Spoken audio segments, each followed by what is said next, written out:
menjadi yang pertama di Jawa Timur, Desa Sumberjo Kulon, Kecamatan Ngunu, Tulungagung, diresmikan sebagai Kampung Restoratif Justice. Diharapkan kampung tersebut menjadi percontohan desa-desa lain dalam menyelesaikan persoalan dengan cepat dan berkeadilan tanpa harus melalui proses di pengadilan.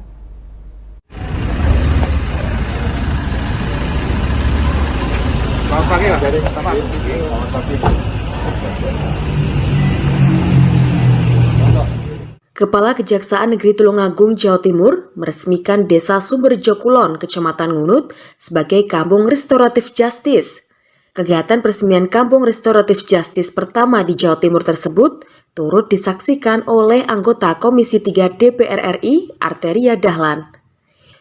Menurut Kepala Kejaksaan Negeri Tulungagung, Mujiarto, Kampung Restoratif Justice dibentuk sebagai tempat pelaksanaan musyawarah untuk menyelesaikan masalah atau persoalan hukum yang terjadi di masyarakat, dengan dimediasi oleh jaksa serta disaksikan perwakilan tokoh masyarakat setempat. Tujuan dibentuknya Kampung Restoratif Justice ini agar penanganan perkara bisa terselesaikan secara cepat dan sederhana, serta terwujudnya kepastian hukum yang berkeadilan bagi semua pihak. Terbentuknya Kampung Restoratif Justice ini diharapkan bisa menjadi contoh bagi desa-desa lain dalam menyelesaikan persoalan yang muncul di tengah masyarakat.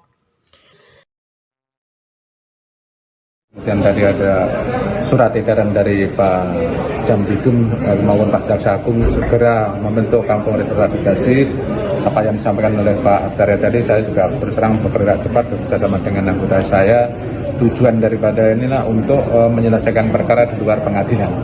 Intinya biaya ringan, cepat, dan sederhana.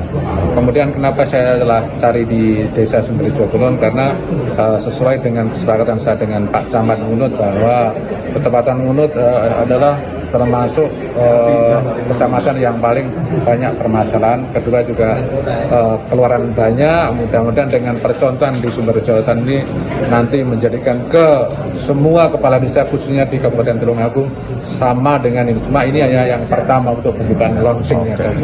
Dengan adanya inilah mudah-mudahan tidak ada jaraknya antara warga atau masyarakat dengan pegawai kejaksaan maupun jaksa.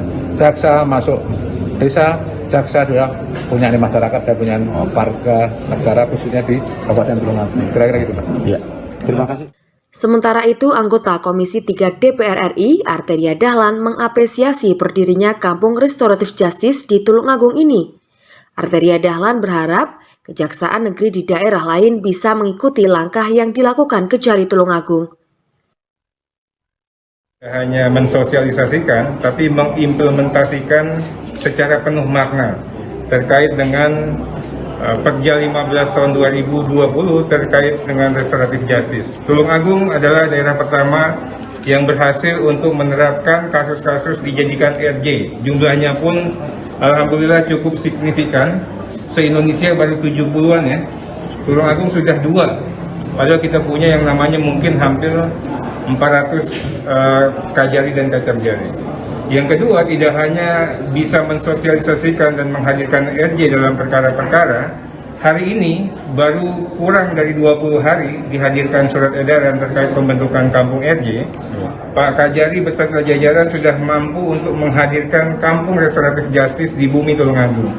Mudah-mudahan ini bisa bermanfaat dan mudah-mudahan kita juga lihat bagaimana penegakan hukum harus dilakukan dengan mempadu-padankan semua stakeholder yang ada.